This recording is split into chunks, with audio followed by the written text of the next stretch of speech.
Techfor ID. Techfor ID. Techfor ID. Technology for Indonesia. Technology for Indonesia. Technology for Indonesia. Technology for everyone. Technology for everyone. Technology for everyone.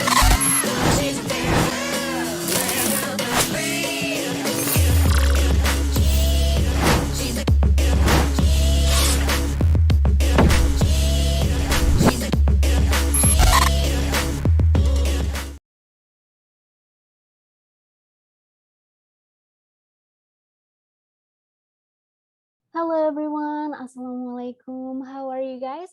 Welcome back to another live Tech Talk session by Techfor ID. And I am Intan as your host today. And yeah, as usual, Techfor ID is bringing us the best people around the globe. Yeah, the best people in the industry to be able to share to us about their knowledge and experience in technology. And today, we have a very, very interesting speaker that will talk with us about a very, very interesting topic. So here we are already with Mr. Naquib Mohammed, the founder and chief strategist for Marhaba Decentralized Financial Platform. So we would love to say hi to Mr. Naquib. Hello, Mr. Intan. Naquib, how are you? I'm fine, thank you. Thank you so much. Thank I'm you doing so good. much. Thank you so much for being here. And yeah, we're very, very glad that you can be here with us. And we're going to talk today about what does true inclusivity in DeFi means. So yeah, since this is a live session, Mr. Naquib, today the questions are not only going to come from me, but also from the audience. So for you guys at home or wherever you are who are tuning today to this live session, don't forget to drop any comments or like any questions that you want to ask about the topic, because yeah, Mr. Naquib will be gladly answering for you. So Mr. Naquib Mohammed, so I already introduced you as the founder and chief strategist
Hello everyone, Assalamualaikum warahmatullahi wabarakatuh.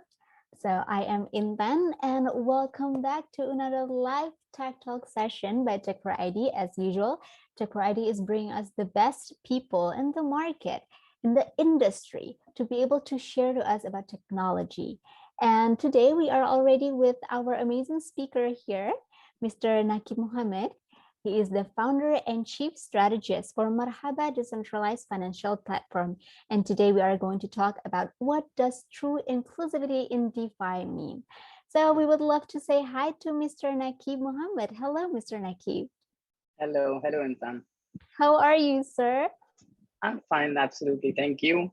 Thank you so much for being here. We are very, very glad that you are able and willing to share to us. Thank you. It's a pleasure to be here as well. So yeah, we would really love to know more about you, Mr. Naquib. So would you please give us a little bit of background of yourself and a little bit of introduction? Sure. So my name is Naquib and I'm based in Melbourne, Australia. I've spent 12 plus years of my career in technology, completely in technology. I was into the telecom domain sector. I was into customer experience, big data analytics. So this is what I've done all my career in major companies, tier one companies like Huawei, Ericsson. Traveled almost half the globe working for different clients for these companies. And yeah, so this is what I've done in my technological career. But yes, when we come down to blockchain and cryptocurrencies, and the reason that why I'm here to the topic that I'll be talking about, DeFi, decentralized finance. Blockchain started like around a couple of years back, not much. I would not consider myself expert in any way. I'm a learner, and in my opinion, everybody in the blockchain industry is still a learner because the industry is evolving so fast that it's difficult to catch up. So I'm still learning and trying my best to utilize my talent and whatever I know for the benefit of the community and to basically leave a legacy behind that I can talk to my kids later in my life. Oh, wow, you are very humble, sir, but we are very, very sure that, wow, everyone is actually very, very excited to learn from you. So yeah, we are all also learners. So we are looking forward to our talk today. So thank you so much for everyone who have been tuning in today.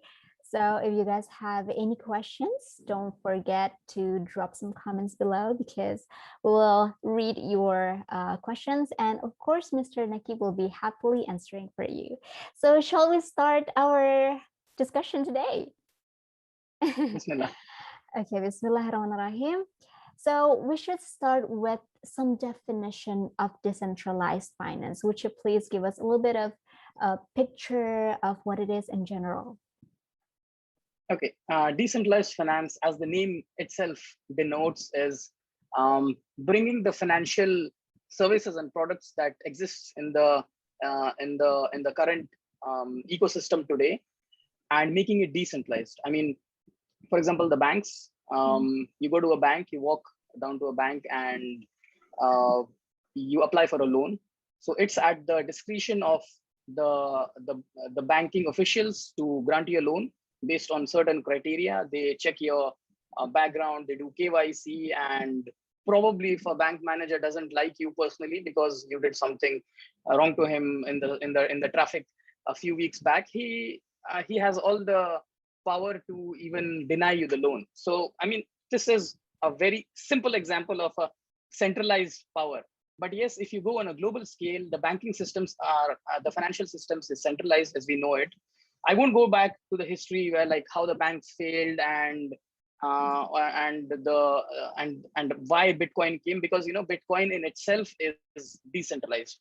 I mean, but now I mean nowadays the people who trade in Bitcoins and cryptocurrencies, they have changed the meaning of decentralization itself. They take the money from the bank and put it in the exchanges. So again, they are at the discretion of exchange. So exchanges, if they close down, if they shut down, the money is gone. So again, they're just bringing the money from the banks and putting it exchanges, and they say that we don't want to be centralized, but that's not the spirit, Bitcoin is the original decentralized currency as we know it. But yes, when we talk about decentralized finance and what it does, this is what I mean. It gives financial powers at the hand of the people. Now, for example, I was in Saudi Arabia for around seven plus years, and Saudi Arabia, the weekend is Friday and Saturday. And in India, my home country, the weekend is Saturday and Sunday.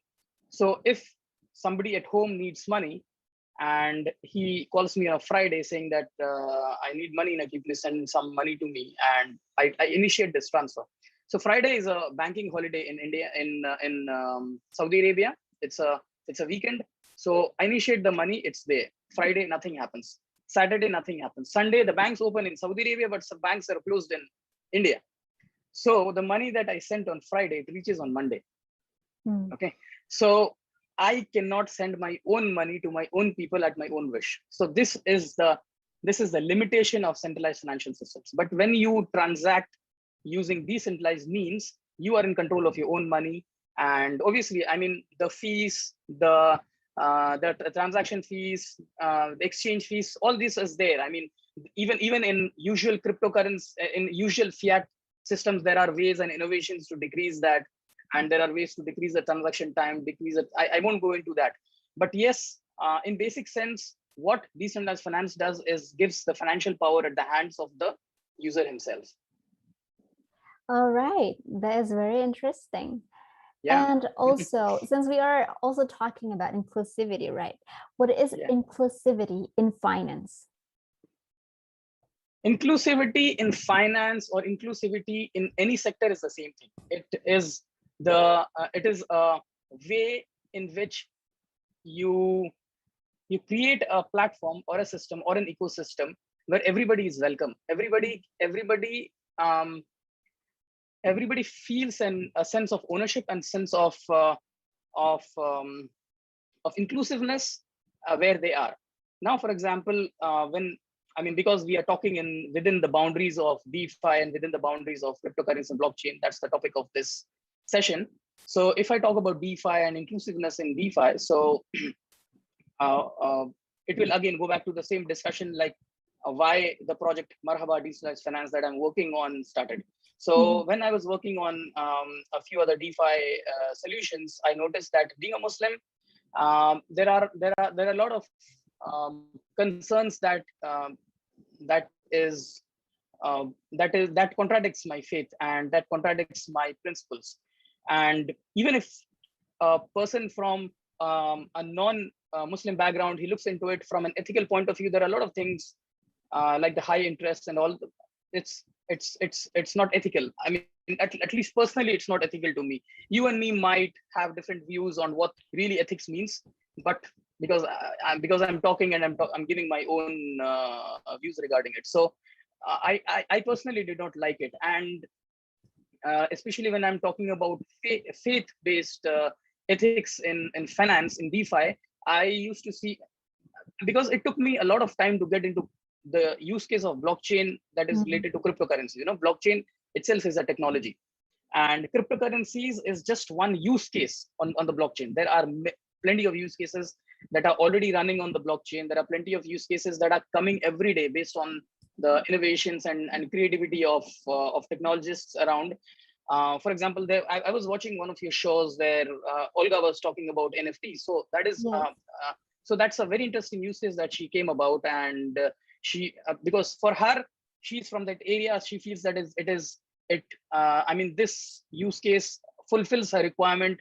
It fulfills the missing area. So similarly, like the cryptocurrencies and the financial systems is one of the use cases on the blockchain, and I was more into the technological side. I was looking into the enterprise implementations of blockchain, and the reason why I was keeping away from cryptocurrencies, one of them majorly was that I was still not sure about the Sharia aspect and about the Sharia rulings of cryptocurrencies. I mean, why I'm saying this, because you have majorly an Indonesian audience in the show, and Indonesia being a majority Muslim country. So so that's the reason I'm giving you these terms. Otherwise, I wouldn't go down to that detail. So it did not conform to my faith. Maybe it would, I mean, it was already halal, but I was not sure myself. And when I was looking into DeFi, there were certain aspects for a layman as well, who has very little knowledge in Islamic finance like me. It would be very clear that no, this cannot be Sharia compliant. I mean, 1000% interest. Come on. I mean, no sense will say that it's right. So, and I was seeing around that people around me are generating a lot of wealth from the system. And this somehow it used to strike me that, I mean, why should the Muslim community stay out of it? I mean, Muslim community is not a small percentage of population in the world. It's 24%. I mean, it's a huge community around. It's just that I mean, because in a professional circle, we are surrounded by everybody, right? But when you talk about this particular community, it's a huge community. And just like me, there would be a lot of people who are still keeping away from the benefits of from DeFi, not just to generate wealth, but as I said, transferring money within seconds to somebody who needs from me. This is the one of the use cases that we can attain from DeFi, from DeFi and cryptocurrencies. But people still keep away. No, is Bitcoin Sharia compliant? Is Bitcoin halal? Okay, I mean, so I thought that, okay, if I have the skill set and if I have the talent or the mindset to create a solution which would be safe, just not for me, but for the community as well. So why not build it? Then I reached out to my other co-founders in the team where in the project that I was working on, I presented this idea. Although all of them were not from the Muslim background, they immediately liked the idea because it brought inclusivity in the product itself. They said that, yes, okay, we are building DeFi. And if you being one of the builders will not use it, there are hundreds and millions out there, they will not use it as well. So we need to build something that will be available to the, that would be applicable to the entire community.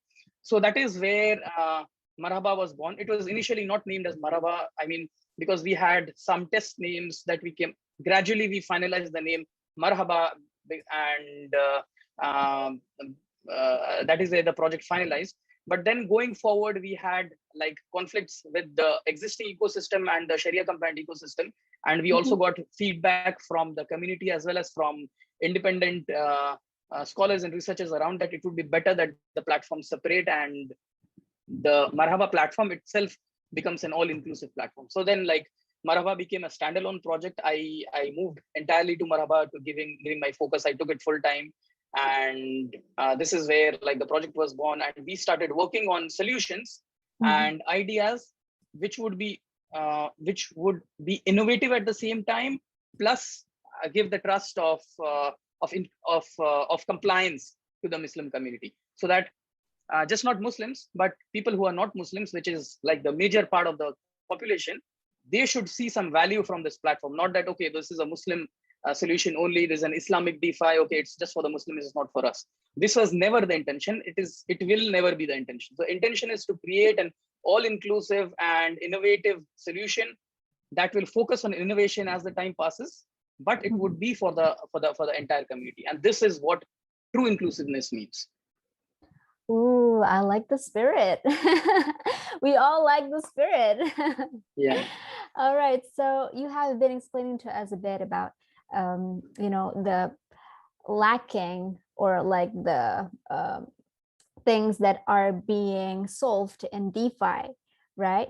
So what the DeFi is providing solutions towards something that we don't have in the current traditional financial system. And how does DeFi work? How does it really work? How does DeFi work? Well, it's DeFi. Okay, before that, we need to understand what DeFi is. The cryptocurrencies in itself, they are mere, as I said, they are mere applications on the blockchain. Okay, so DeFi in very simple words is decentralized applications running on blockchains. Majority, 90% plus, 95% plus of these applications run on the Ethereum blockchain. And because it has a lot of liquidity and it was one of the earliest networks out there after blockchain. So there is a default choice of developers to build their applications on Ethereum, but other blockchains, Solana, Matic, Algorand, Tezos, so all of them are already building DeFi applications on top of that. So DeFi in simple terms are nothing but decentralized applications that run on a blockchain. All right. So before we continue to talk about the inclusivity, is DeFi actually trustworthy as a system? As a system, yes. As a product, there are a few things that needs to be looked into, because it's a technology backed product. Even a coin, even a cryptocurrency is a technology backed product. It's not like traditional stocks out there. Okay, you see that the stocks of Apple are shooting up. Okay, you buy it. Because most of the people out there, they don't look into the projects. They look at the coins. They go to coin market cap. Okay, this is moving there. They are in 50, 60 groups out there in Telegram, and somebody posts a hype, because these are paid hypes. I mean, there is a whole level of marketing going behind that to create a hype in a coin. And people, they don't look into the project and they invest. And that is where few people get cheated as well. Because now the industry has moved quite a bit ahead, and there are good projects coming out. But there has been time when scams have been there and hacks have been there. So I won't say that a project is hack proof. Blockchain is hack proof. That is, I mean, that is one of the basic property of a blockchain. But projects, if the codes are not audited well and the team is not investigated well, then projects might fail and projects might have rug pulls. People might lose money. That is the reason when we were building our solution, we always had one point to ensure that at least the team behind it is reputable. Everyone has a reputed and verified credential in the team, so that any newcomer, because look, our target audience is not the crypto community. Crypto community by default, they will know if the project is good. But we need to reach out to the non-crypto community, who is the major chunk of the population. I mean, in double digits. So they don't come and straight dive into the white paper, see, okay, the product is good. They verify the token economics, they verify the formula and say, no, this project is good. Majority of the people like my mom, myself, they will look, okay, who are the people behind it? And if the people are good, they're trustworthy, they will invest in this project, they will participate in the project. So that was our concern. And this is what we have built. Like, we have built a team of really reputed teammates. And this is one of the posting points that I have for this project as well. All right, so we're going to bring back the inclusivity spirit now. What does it mean to someone when the financial system is not inclusive? Why do we need inclusivity? Okay, so like these are typical statements that definitely applies to anybody who thinks about, who hears these terms, because it's not a usual thing that people speak about. Before Marhaba or the product that we are working, we never even had this concept ourselves, because when we started working on it, me and my teammates, we started getting, our vision got clearer more and more. But yes, if you are going to a financial system and you see that there are certain aspects of it that doesn't conform to your faith, even if it is beneficial, you might use it for the sake of emergency, but you will not be a loyal customer to these applications or to these products. So to have loyalty in your products, you need to make sure that your audiences, they feel safe with what you're building. They find a place for themselves. And as I said, this community is huge. And this is a business aspect as well, by the way. I mean, this is a business aspect as well, that you are trying to tap a market that is totally untouched by now. So the business aspect is aside, but yes, in terms of how do I put it? In terms of trust, and terms of feeling safe, it has to be aligned, because there are very few faith conscious people within the entire global population who actually, when they go down to use something, they look the principles behind it, if it aligning into faith, let it be food, let it be financial services, let it be transport, anything, the clothes they wear. So not everybody really cares.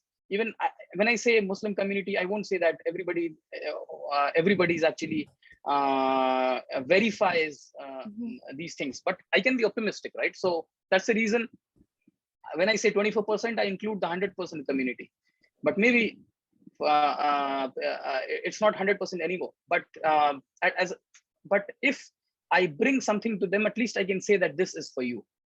I will not get a question back. Sure. Okay, so all right. Why are diversity and inclusion important for true business success? And do you think it can drive financial inclusion in developing countries? Developing countries are underdeveloped just because they are because most of the population is unbanked. They keep away from the usual financial system. Me and my few of my friends, not from my business, of course, we were looking into financial inclusiveness of the Aboriginal Australians, and and one of the reasons that we found that even after so much of investment from the Australian government, majority of the Aboriginals in Australia, they're still keeping away from the traditional banking system. And one of the reasons is that they don't, because they are, again, the Aboriginal Australians, they're really faith conscious people, and they have their traditional tribal laws and faith, and they don't see that some of it conforms to their ideas.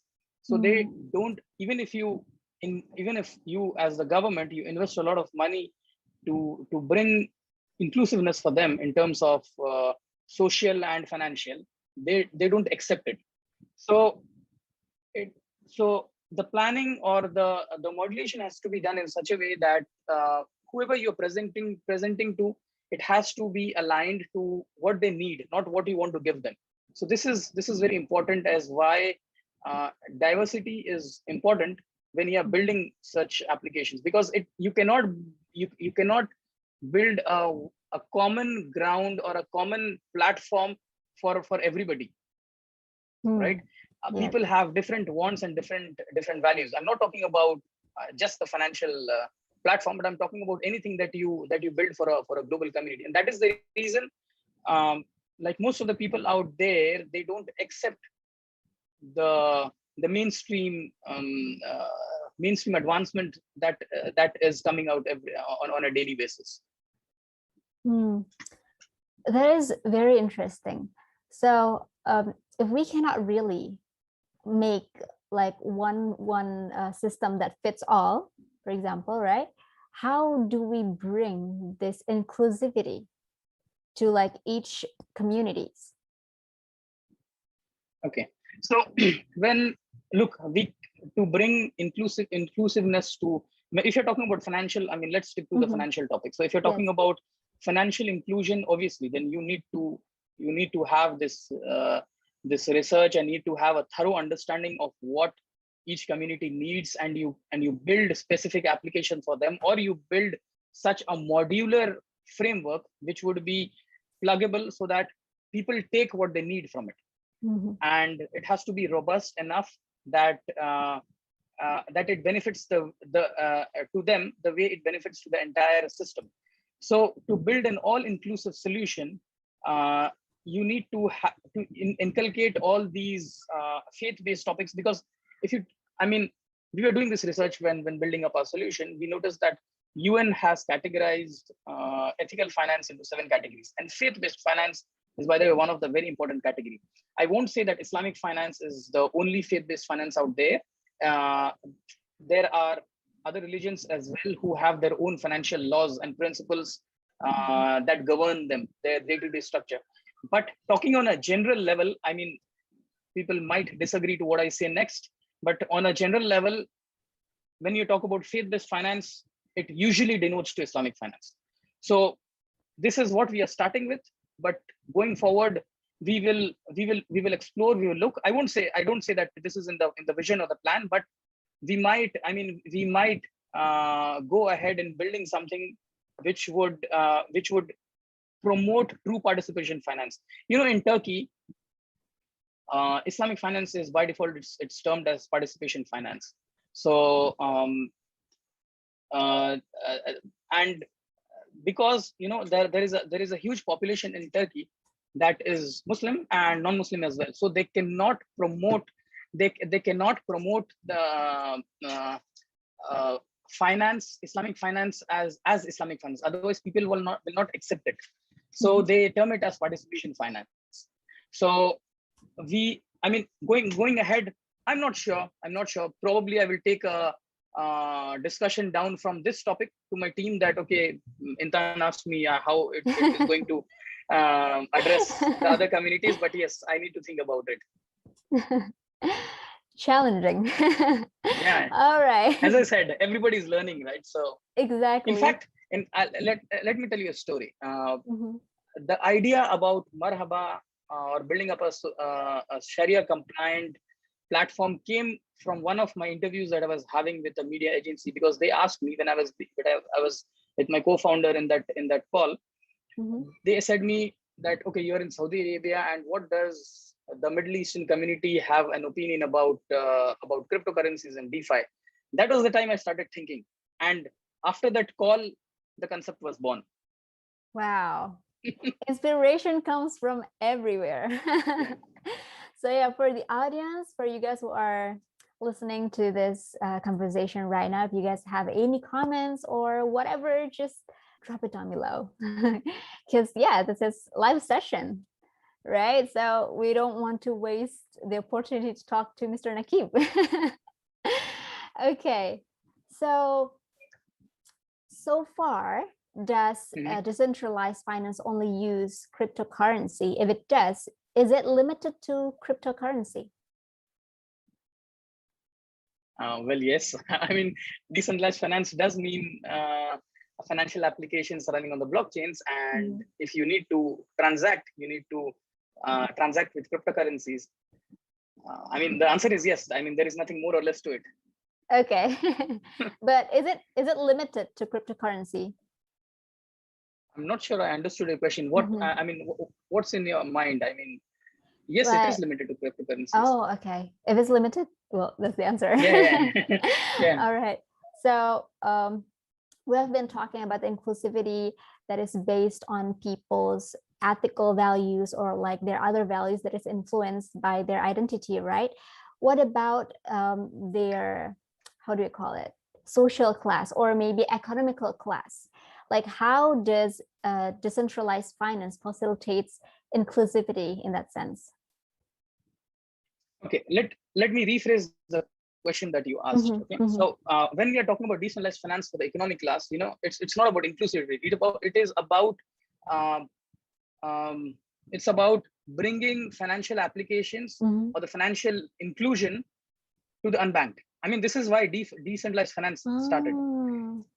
Back in 2017, where people were exploring the use cases on blockchain, DeFi. I mean, it was, if you go down the graph of how DeFi started, it was actually after Ethereum was born and smart contracts were introduced to create complex applications on the blockchain. So that was the time when financial applications, as we call it, dApps. dApps means decentralized applications. So decentralized applications started being built on Ethereum, conforming to the financial sector. So the intention behind building DeFi financial applications on the blockchain was to actually make a financial, how do I put it? Was to actually bringing the unbanked population to this, because if you look into the videos that I'm a fan of Andreas Antonopoulos. I watch a lot of his videos, and he has been a source of learning for me in most of the time. So I was watching one of his videos where which he was taking in the USA. He said that after I explained about Bitcoin, about bringing the unbanked population to bringing financial power to the unbanked population, there was a guy who came to me and he thanked me for explaining him this, because he was having a good job. It's not that he was a poor guy. He was having a good job. but because his birth country was Iran, he was being denied opening a bank in USA, and because of which it was a general challenge for him to send money to his country, to his loved ones, even though like he's earning good, but there is no way he can send his money because I don't know what are the laws there, but this is what I heard in the video. Why I don't know. Maybe you can go and ask him. So this is, and like this, there are many other challenges and many other use cases that we might come across that people have from banking systems. So DeFi in general brings the power. You said inclusiveness. By inclusiveness, it's not always related to faith. Inclusiveness also means bringing giving the financial power to the people who cannot afford it, either afford it or are discouraged or pushed back from accessing it. Okay. So this is what DeFi does. Whatever was missing, we are trying to bring it, and thousands other innovators and developers are trying to bring it. I won't say that. I mean, there are like every DeFi project that comes with new ideas, new innovations. This industry is just growing. There is something we felt that is missing from this industry, which we are trying to plug in. All right. So since we are also very, very interested on decentralized finance, would you please give us a little bit of an introduction to liquidity pools? Okay, so liquidity pools are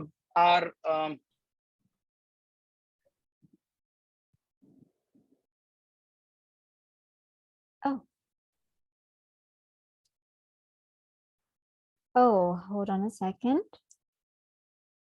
So we might have a little bit of trouble right here, but it's okay. So yeah, we would love to say thank you for everyone who has been tuning in and have been waiting for us today. We are very, very excited. And yeah, we're just going to wait a little bit more for Mr. Naquib. We're going to invite him in a bit. Okay, he's back. All right. Hello, Mr. Naquib. Hello.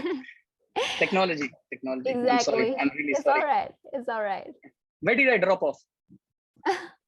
It's okay. So yeah, we were talking about liquidity pools. Okay. Can you rephrase the question? Sorry, once again. Basically, what is liquidity pools? Would you please explain it a bit? Yeah. Thank you. Yeah. So I mean, as a one-on-one liquidity pools are nothing but they are like pools of tokens that are locked in smart contracts. It was popularized more so by Uniswap. I mean, it was initiated by a protocol like Bancor, but Uniswap was the project that actually popularized the concept of liquidity pools, and now it's being used by majority of projects out there. And if you see most of the innovative projects that came after Uniswap, like they are like direct fork or direct inspiration from Uniswap. That's nothing wrong, obviously, but because in the end everything is an inspiration of Bitcoin. So I won't say that they are copies, but yes, the concept of liquidity pool is in a very simple layman's term is locking a pool of tokens, your platform tokens, in the smart contract. Ah, all right. So we have questions right here from the audience. I would love to read this. Hold on a second. So this is from Gamus. The question is Marhaba DeFi planning to make his own blockchain for better ecosystem, of course, because as we know, Marhaba using Ethereum chain and gas fee is the problem for DeFi platform. So yeah. All right. We have not thought of building our own blockchain because we don't find value in creating a new blockchain out there. Again, there are pretty much good blockchain platforms already out there. What we are focusing is on building value-added applications on top of that. Yes, we are building on Ethereum at the moment, but we are not sticking to that. We will be migrating to other chains and other platforms. We would be making it cross-chain compatible as well. For example, one of our products at the moment that we would be coming out would be a cross-chain DEX aggregator, decentralized exchange aggregator, which would be cross-chain compatible. And how regarding the gas fees, don't worry about that. There are most of the applications that are coming now, they are coming up with solutions to decrease the gas fees already on the Ethereum. So we are definitely not going to give that hard time to our own users on the platform. We will make sure that we introduce layer 2 solutions to reduce the gas fees, and going further, we would make it cross-chain compatible, and we might migrate to other platforms as well to see which fits best later on. All right. So thank you so much for the question. And also thank you so much, Mr. Naquib, for the answer. And what types of transactions that can be done with the decentralized finance technology so far? Centralized technology, it's a usual banking solution. No, decentralized finance. Okay, so look, in any financial institution or any financial platform, the basic use cases that are there is lending, borrowing, saving. Okay, so why you go to a bank? Either you want to save your money or you want to borrow money from there. You want to take a loan, right? So these are like the basic functionalities that you expect from a bank. And on top of that, they might give you added applications. Okay, they might give you added applications or added products like fixed deposits, and I don't know. I mean, there are so many innovative products out there in the centralized banking system. Similarly, in a DeFi platform, the basic applications that are expected are lending, borrowing, loans. So all of this. Okay. All right. And do you think enterprise in DeFi will drive financial inclusivity, and how DeFi can pave the way for financial inclusion? It is already paving the way for financial inclusion. If you see the way the community is accepting DeFi, especially after Bitcoin is in the news, is that I mean, people are gaining more and more trust, and people are adopting the usage of cryptocurrencies, and projects like Marhaba and all those beautiful projects out there that are being built on DeFi every day by developers across the globe.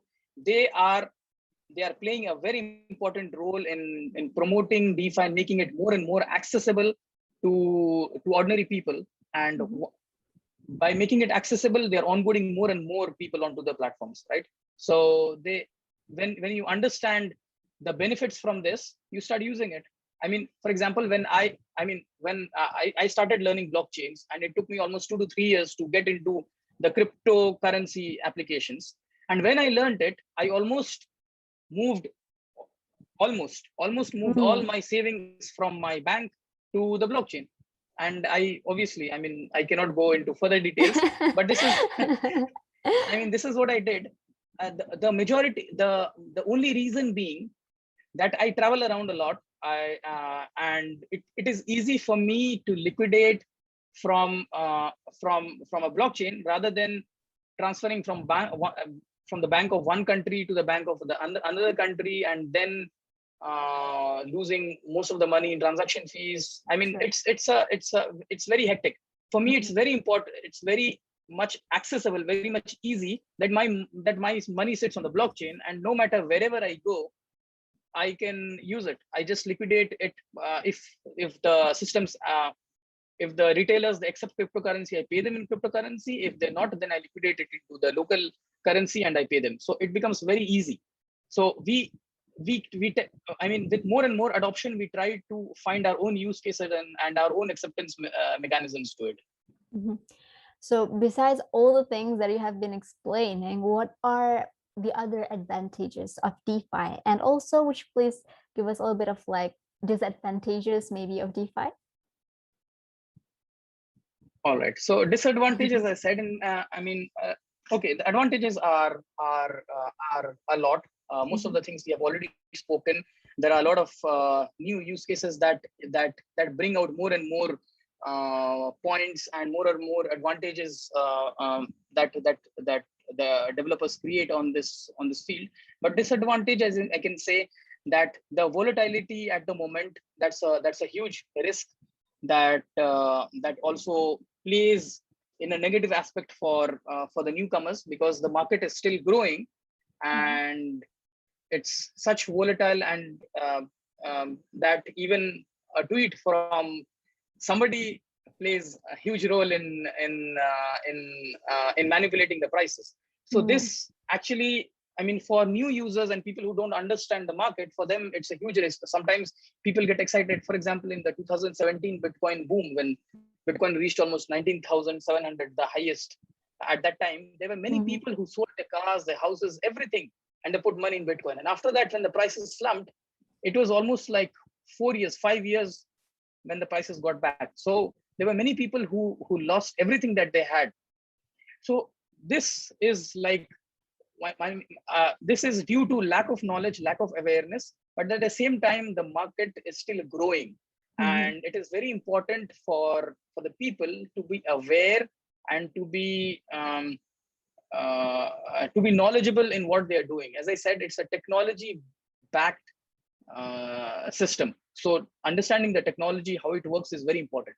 In my family, a lot of people have asked me about investing and putting the money into cryptocurrencies. I haven't encouraged even one. I said that you will not encourage, definitely I encourage, but I haven't given them any suggestion. I have not given any financial advice, because the only question I asked them that, why do you want to invest? Which project do you invest? Why do you think that it is profitable for you? So if you can give me these reasons, then I would ask you, okay, go and put your money over there. But if you cannot give me these reasons, that means you're just looking at the hype. Okay, Dogecoin has gone has skyrocketed, now put money in Dogecoin. I mean, makes no sense. Maybe it's a good project. It might become a good project later on, because initially all of us know it was started as a joke. It was started as a joke to mock Bitcoin.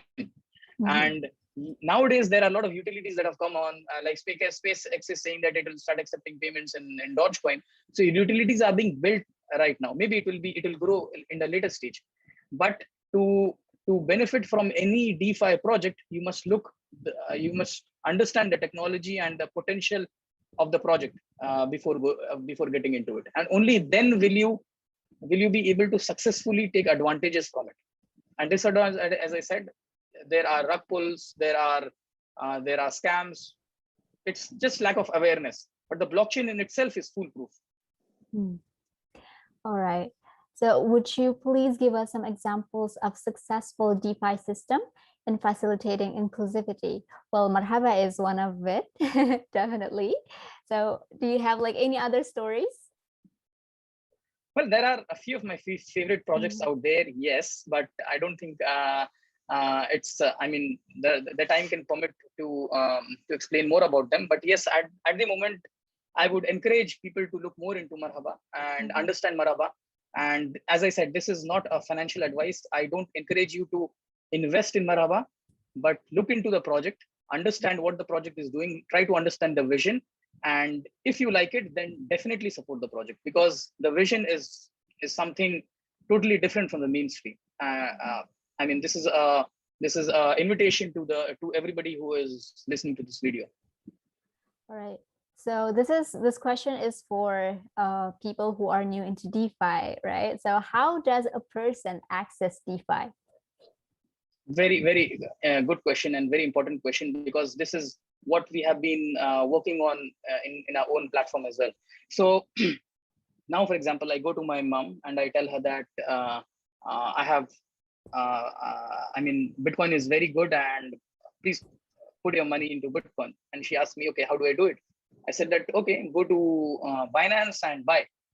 So this is my answer, but it's not easy for a normal person who doesn't know anything about this to do that. So the first thing is you need to understand how you should be. I mean, your local laws or local jurisdiction should permit you transferring money from your usual banking system to any exchange or to any peer-to-peer any peer-to-peer points where you can actually exchange your fiat into crypto.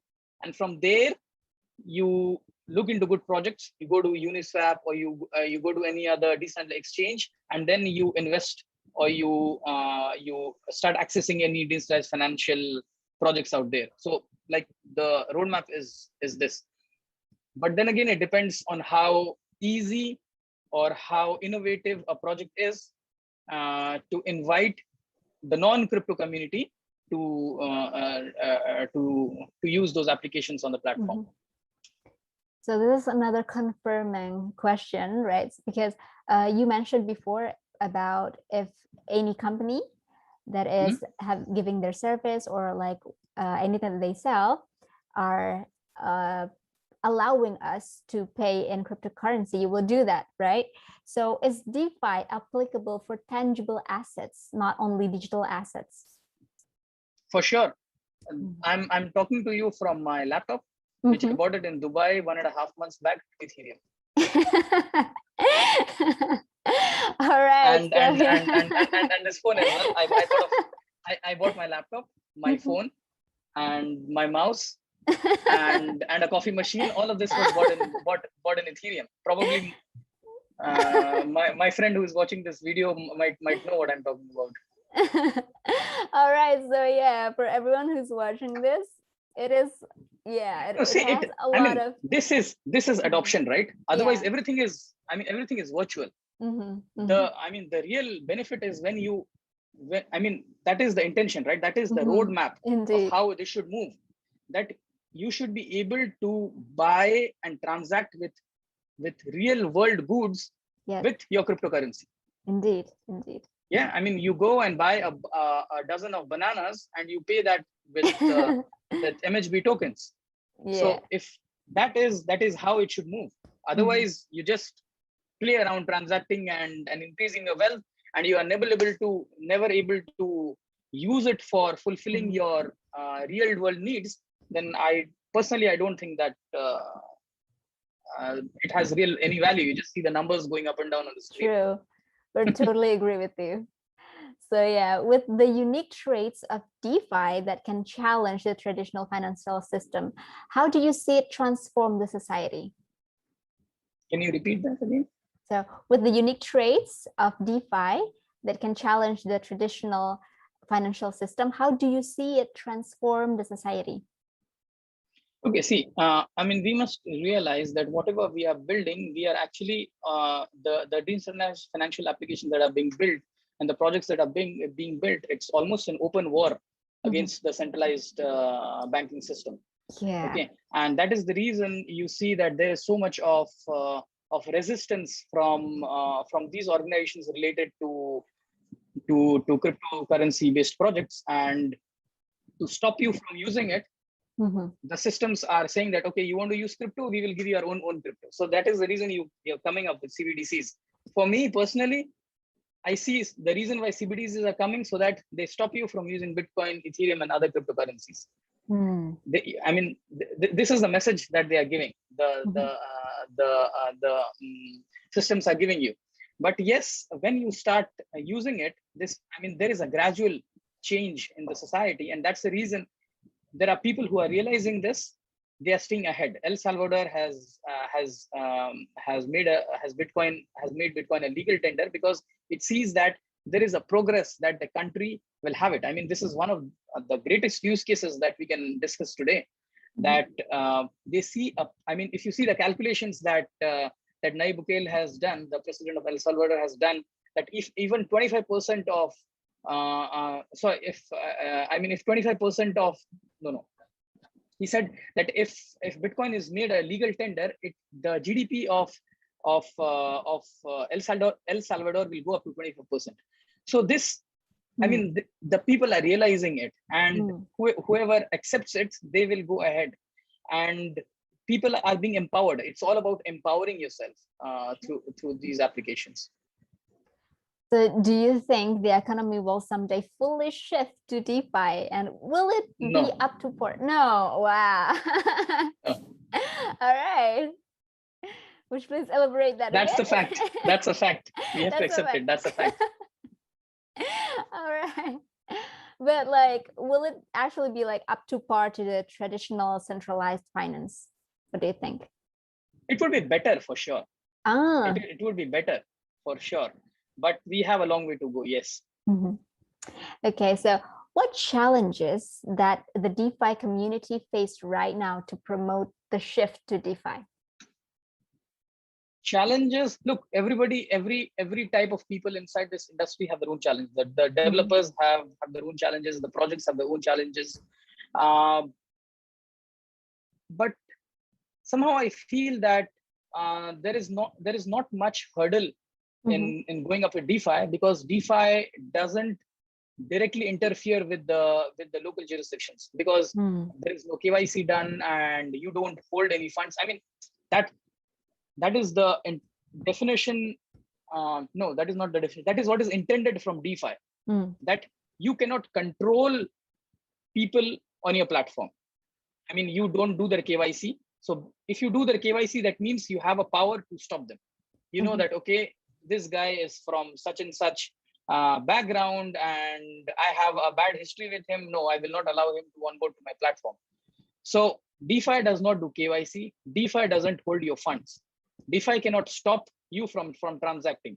If any of this question is actually not right, then means a platform which claims to be DeFi is actually not DeFi. So when it doesn't actually intersect with the fiat banking system, then I don't think there is any regulatory challenges. But then again, the regulators are trying hard to make sure that there are regulations and there are proper rules that could come in to govern DeFi projects as well.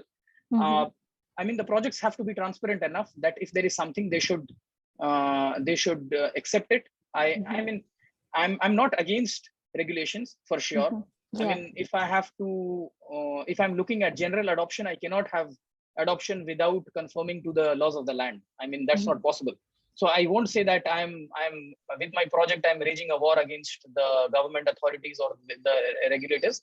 But we also have to see that it does not it doesn't contradict the regulations, and that is one of the reasons why we chose Australia as the incorporation for Marava, because the cryptocurrency regulations in Australia is very solid, and Australia is like one of the first countries in the world in 2017 who set a standard for blockchain. Rather than going out and telling people that I'm registered in some tax haven, and I tell them I'm registered in Switzerland or Australia, this gives additional confidence to the project as well. So I mean, the summary is, yes, you have to be aligned to the regulations, but at the same time, in no way you should try to break them, and there should be no hindrance to the innovation as well. That is a very, very interesting answer, because, yeah. So referring also to your answer before, considering that cryptocurrency has been used for purchasing and selling illegal goods and services, wouldn't like DeFi act as a vehicle for illegal transactions? And if so, how can it be monitored? The answer to your question is no. Short answer. The long answer is also no. So there is this company called Chainalysis, who publishes an annual report every year. If you just go down, it's fiat is still the most favorite means of communication for the dark market, or for the people in dealing with gray businesses. It's not cryptocurrency, by the way. And cryptocurrency, I don't know why people have this notion, but it is one of the most traceable forms of asset. Oh, okay. Yeah. So if I go to Indonesia and I meet you and I give you $1,000 of cash, nobody except you and me will know it. But if I send a $1,000 worth of Bitcoin to you, it is traceable, and blockchain doesn't forget. So it is pseudonymous. It's not anonymous. Well, there are privacy coins as well, but that's a different discussion altogether. Why they are private, and is it actually promoting the black market? That's altogether a different discussion. Maybe we can have a separate conversation, or maybe I can bring a expert from that sector to discuss more in detail about that. Absolutely. So yeah, but as I said, the favorite means of transaction for the dark market is still fiat. And in 2020, it was 1 minute. It's all right. I love the song too. Sorry. I don't know. Where's my phone? I'm sorry. I'm really sorry. It's okay. It's all right. Yeah. So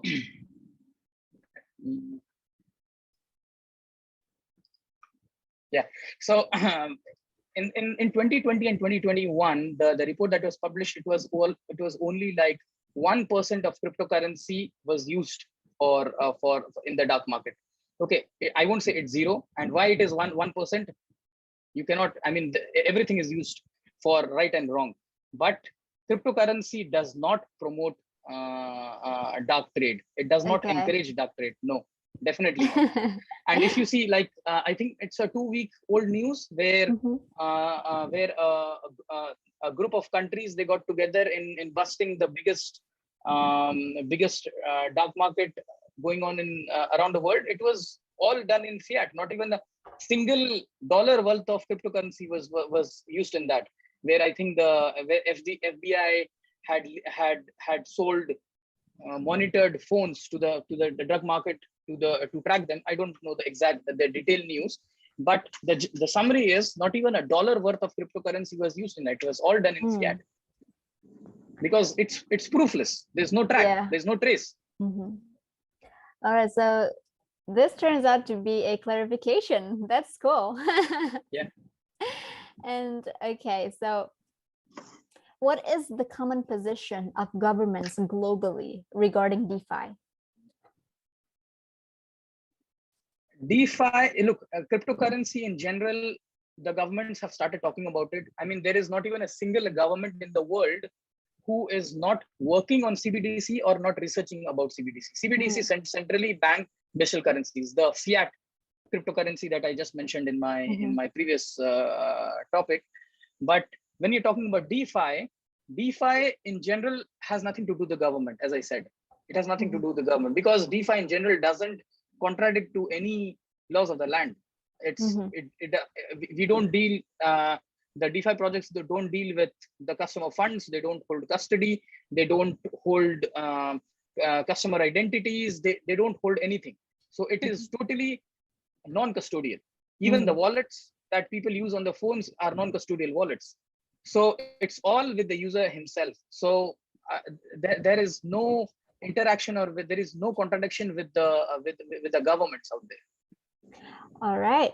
So we have another question right here from the audience. This is from Madnan UA. So how long do you think Sharia DeFi would have a mass adoption? How many years?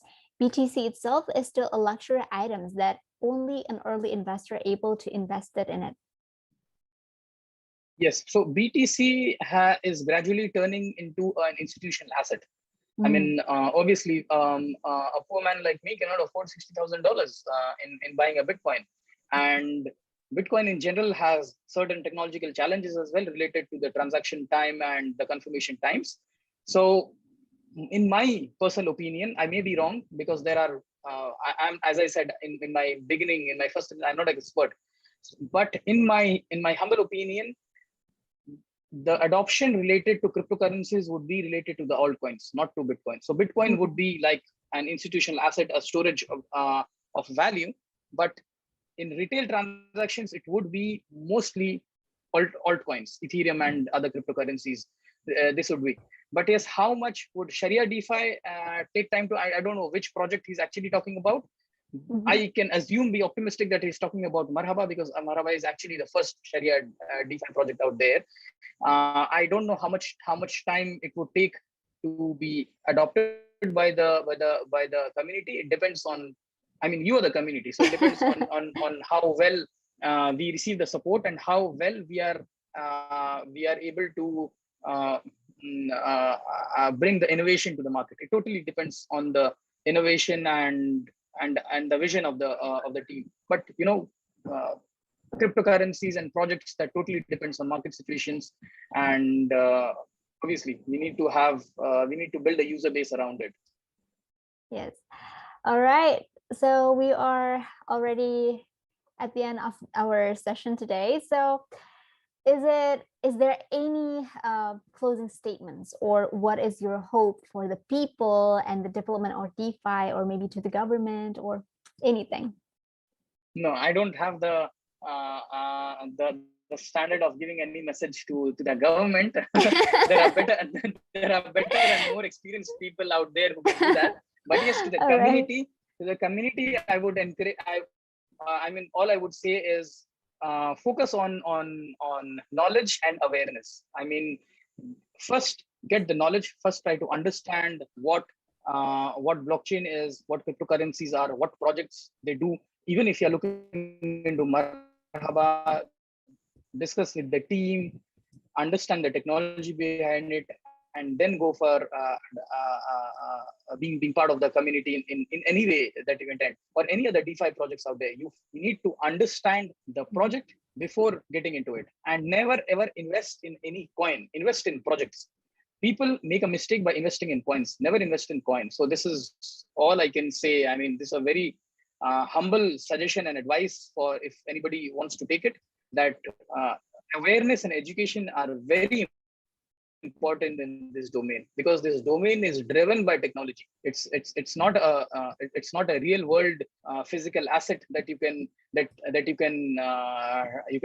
touch or you can feel. So to understand how it works is very important. All right, thank you so much, Mr. Naquib Mohammed, for being here, for sharing us your knowledge, your experience, everything.